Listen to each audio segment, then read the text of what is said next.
d'ailleurs à la tribune, mais avec l'abstention qui s'annonce massive des socialistes, des républicains, le compte n'y sera pas. Ça veut dire que c'est encore une censure pour rien? Écoutez, la ligne d'arrivée n'est pas encore franchie, donc moi je vais tenter de... Et vous pensez vraiment que le gouvernement va tomber aujourd'hui? Non, je crains que non. Mais tant que le vote n'est pas fait, je vais utiliser ce temps pour en appeler aux socialistes. Parce que ce budget est une catastrophe. C'est un budget qui reste d'austérité. Il y a environ 22 milliards de coupes budgétaires, plus si on regarde, comme le calculait M. Bayrou en tendanciel l'an dernier. Et vous avez finalement très peu d'impôts, notamment sur les grandes fortunes, qui est vraiment le problème du macronisme. Pas assez à votre goût. Voilà, et qui finalement sont bien plus réduites que l'an dernier. Et c'est tous les Français qui vont payer les coupes budgétaires et les cadeaux fiscaux de ces gens-là. Donc c'est un très mauvais budget.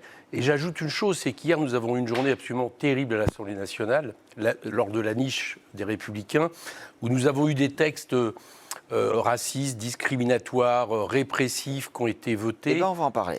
Voilà, dans une espèce de coalition qui va du bloc central jusqu'à l'extrême droite, avec un regard bienveillant du gouvernement. Et j'allais dire que si on ne les censure pas, c'est ça qu'on va avoir cette année, quoi. Alors, arrêtons-nous un instant là-dessus, puisque tout le monde n'a pas forcément suivi en détail cette journée, en effet, dans laquelle on examinait des textes proposés par les Républicains.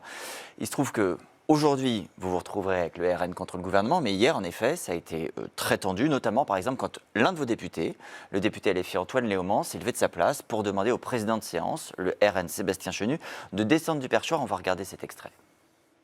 Monsieur Léaumont, ne créez pas d'incident. Monsieur Léaumont, stop. Alors, Monsieur Léaumont, je vous fais un rappel à l'ordre. Vous n'avez pas à me menacer. Vous n'avez pas à me menacer physiquement. Monsieur Léaumont, vous êtes rappelé à l'ordre. Terrible image, en effet, des débats à l'Assemblée. Là, c'est M. Chenu qui joue, parce que Léaumont... Vous cautionnez l'attitude de votre député? Non, mais il n'était pas descendu pour menacer en rien M. Chenu. Il reconnaît qu'il s'est levé pour dire « Venez discuter, descendez avec moi ». Et c'était juste après qu'un député du RN a fait une déclaration absolument scandaleuse, qui va d'ailleurs, à mon avis, lui valoir une sanction ce matin, en expliquant que LFI lapidait les homosexuels avec les islamistes ou quelque chose de ce style. Je ne crois pas qu'on vous ait jamais vu, Éric Coquerel, vous lever pour demander au président de séance de descendre du perchoir. Je vous assure, pour tous ceux qui ont vu la journée d'hier, croyez-moi que ce n'est pas cet élément qu'il faut que vous reteniez. L'élément qu'il faut que vous reteniez, c'est que nous avons eu des textes qui sont puisés dans le programme de l'extrême droite, qui sont devenus maintenant les textes d'une droite républicaine qui a décidé de faire son chemin à droite, même de l'extrême droite, et qui ont été votés sous le regard bienveillant du gouvernement. À inscrire la mouvance des frères musulmans sur la liste européenne des organisations terroristes. Vous avez voté contre. Pour vous, les frères musulmans ne sont pas une organisation terroriste. C'est pas que pour moi, il y a un rapport du ministère de l'Intérieur qui le dit très clairement. Si vous commencez à faire un amalgame entre, par exemple, tout ce qui est intégriste dans une religion, que pour ma part, je peux condamner, c'est un autre problème. Avec le terrorisme, et donc avec les moyens de lutter contre le terrorisme, je vous assure qu'on ne va pas s'en sortir. Et le problème derrière ça qui est cherché, c'est une fois de plus, de jeter l'opprobre sur tous les musulmans de France. C'est ça qui est recherché dans ce texte. Et je vous rappelle qu'avant, seule l'extrême droite proposait ce genre de choses. Alors si ce n'est pas du terrorisme, est-ce qu'à minima, c'est une menace d'entrisme, comme on dit maintenant? Eh bien, le rapport qui parle de ça est très clair, dit par exemple que les frères musulmans n'ont pas l'intention, ce n'est pas leur objectif, je vais faire l'exégèse des frères musulmans, et de, par exemple, installer la charia en France. Donc c'est une vision intégriste d'une religion. Il n'y a aucun problème. Mais c'est pas ça, c'est pas le problème. C'est qu'il faut faire très attention aux mots, parce qu'une fois de plus, vous ne mettez pas les mêmes choses en face du terrorisme. Par exemple, en face du terrorisme, vous mettez les moyens policiers. D'accord? Vous arrêtez les gens. Bon, c'est pas la même chose qu'une vision intégriste d'une religion. Et comprenez bien que c'est amalgame. Est-ce qu'il faut lutter contre les frères musulmans? Il faut lutter de manière émancipatrice contre toute vision intégriste d'une religion. Oui, à partir du moment où, si elle enfreint les lois de la République, bien évidemment, il faut lutter. Mais ça, ce n'est pas ce que dit justement le texte dont vous parlez. Donc la question, je reviens là-dessus parce que c'est une chose extrêmement grave. D'accord, mais c'est une chose extrêmement grave parce que comprenez que cette logique qui fait finalement de toute personne avec qui vous n'êtes pas d'accord, y compris vous pouvez avoir des bonnes raisons de ne pas d'accord, un terroriste contre lequel vous devez lutter, y compris de manière policière, c'est un danger extrême pour la police. C'est ce que fait M. Trump aux États-Unis, avec d'autres personnes. Donc là-dessus, n'embarquons pas. Et surtout, c'est une fois de plus jeter l'opprobre, c'est de l'islamophobie. Et c'était l'extrême droite seule qui le disait avant. Là, le gouvernement est d'accord. Je voudrais justement, Éric Coquerel, qu'on évoque ce qui s'est passé cette semaine sur la scène internationale. Alors, pas plus tard qu'hier, on le voyait dans le journal, la France a raisonné un navire pétrolier en provenance de Russie, qui, d'après le président français, est sous sanction internationale, est suspecté d'avoir arboré un faux pavillon. Nous ne laisserons rien passer, a dit le chef de l'État, qui, globalement, cette semaine, a tenté d'afficher une position de grande fermeté. Est-ce que vous reconnaissez à Emmanuel Macron, cette semaine en tout cas, d'avoir prouvé une forme d'efficacité? Quand on entend que Donald Trump, sur les droits de douane, a reculé, sur le Groenland, dit qu'il est prêt à un accord, est-ce que là, vous dites, très bien, on a raison de... Et on va voir, parce que Donald Trump dit qu'il est prêt à un accord, mais d'un autre côté, fait des déclarations qui restent absolument incendiaires et humiliantes vis-à-vis de tous les dirigeants européens, dont Emmanuel Macron. Et en plus de ça, pour l'instant, il explique qu'il va peut-être reculer en ayant la souveraineté sur les bases américaines. On ne sait pas très bien ce que ça veut dire. Donc, on va peut-être attendre par rapport à ce que fait Donald Trump.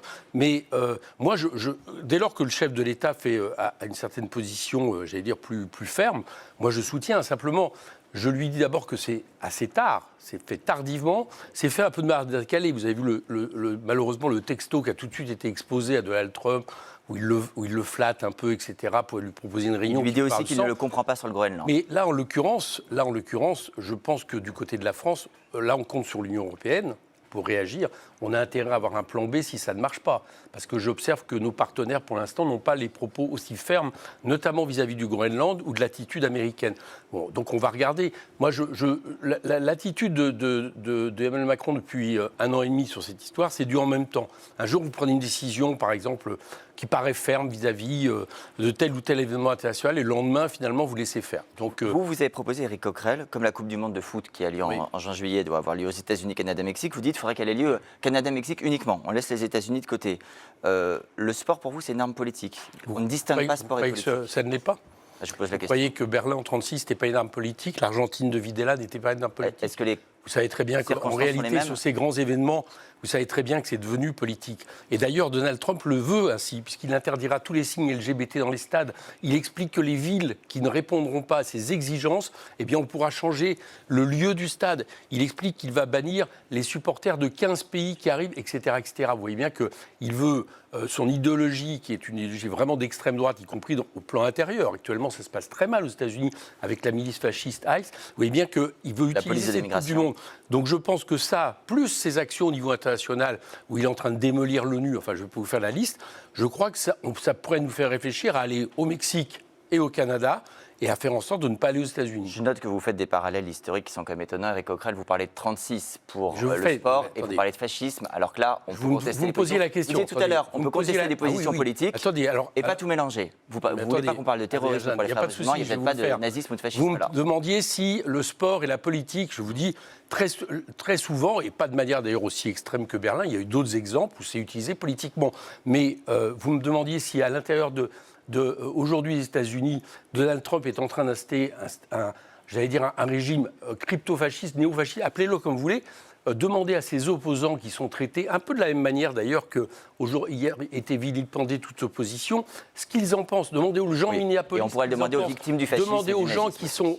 Oui, d'accord, mais demandez aux gens qui sont victimes de ICE... Il y a eu des régimes fascistes et nazis. Y compris les policiers américains, ce qu'ils en pensent sur la façon dont Donald Trump est en train d'agir. Voilà. Et rappelez-vous comment il a agi aussi au niveau du Capitole. Donc je pense que la comparaison vaut raison.